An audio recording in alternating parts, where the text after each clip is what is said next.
So Dad, the question I wanted to ask you just for today is about when did you start making knives? What year?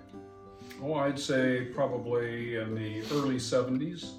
Okay, because the ABS, or American Bladesmith Society, which is the accreditation for people who are in the knife making community with certificates, started in like 1976. Yeah. Do you think it was like after that point? Probably before. Before? 72 or so. Okay. So what got you into knife making? I don't really know why I was motivated. I just know that I love the feel of steel, and I had some files and some old steel laying around, and I just thought, yeah, I could make a knife out of that. And so I just started filing and sanding, and really, I didn't have any kind of a grinder or anything. I just got some sanding wheels and put them on my 3/8" power drill, and that's what I used. For flat work, I had a flat sander, a regular floor sander that I tipped up on its back and turned it on, and I used the flat sanding face on that to do flat work. So, used what I had at the time. That makes sense.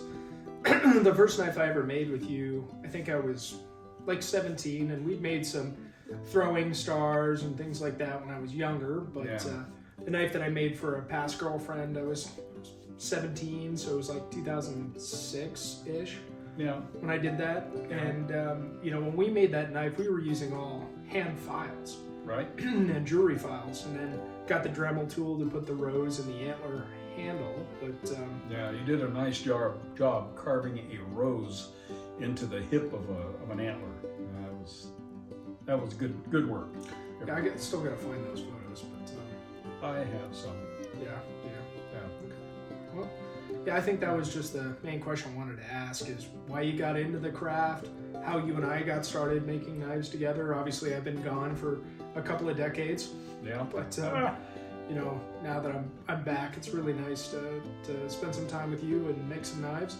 But I wanted to show the camera the knife that got me interested in making knives. Like, this is the most recent Skinner that I've produced. I'll try and hold this as best I can for the camera. Yeah. It's a 3 to 4 finger Skinner, and the reason that a 3 to 4 finger Skinner is great for doing deer and carving them up and everything is specifically when you take this knife like this and you wrap your pinky around the back end of the knife and you put your thumb on the top of this groove over the spine, and this allows you to do very fine detailed cutting when you're between the meat and the bone, like in the back straps and things like that, and when you're in the skin, if you really want to protect your hide so that you can turn your hide into gloves and things like that. So a 3 to 4 finger Skinner is really ideal.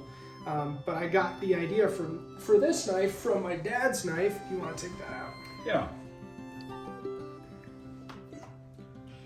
Yeah, this is the little Skinner that I made, and it is a 3 finger Skinner with a thumb detent there, and the grip is bone micarta, and it's brass pinned.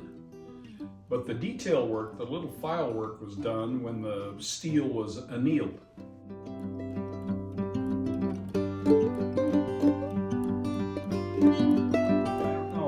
If you can see the detail on this knife.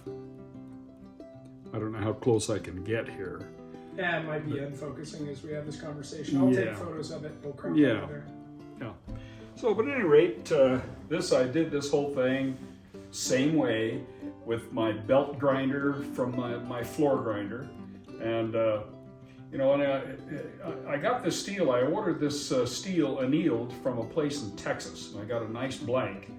And I did the carving with a couple of different tools on my 3/8 power drill, which was crude. I did the filing here with jeweler's files, which turned out very nice. And then I polished after I got done with the grits, and I went all the way through the grits. I started with 100, went to 220, 400, 600, 800, 1,000, and finally 1,600. It got polished down to 1,600, and then I put it onto the buffing wheel with jeweler's rouge, red jeweler's rouge, and that brought out a nice polish. Same thing with the grip. Everything that I did with the grip was done through the whole set of grits on sandpaper and then polished. The micarta, bone micarta, just polishes up great. So. Yeah, so I wanted to talk to you about that place in Texas and whether you remember details or not.